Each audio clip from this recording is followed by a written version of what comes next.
అనంతపురం జిల్లా కళ్యాణదుర్గం మండలం గరుడాపురం గ్రామానికి చెందిన గంగాధర అనే కౌలు రైతు 10 ఎకరాలలో ఖరీఫ్లో వేరుశనగ పంటను సాగు చేశారు. సంవత్సరానికి 15,000 రూపాయల వంతున పొలాన్ని కౌలుకు తీసుకుని 1,57,000 పెట్టుబడి పెట్టి వేరుశనగను సాగు చేశారు. వర్షాలు సకాలంలో కురవకపోవడంతో వేరుశనగ మొత్తం ఎండిపోయింది.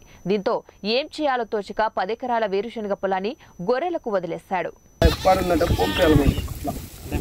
ఓన్లీ మీరు అంటే దీంట్లో కూలిగానా మీరు దీంట్లో మాకు 20-30 ఉన్నాయి.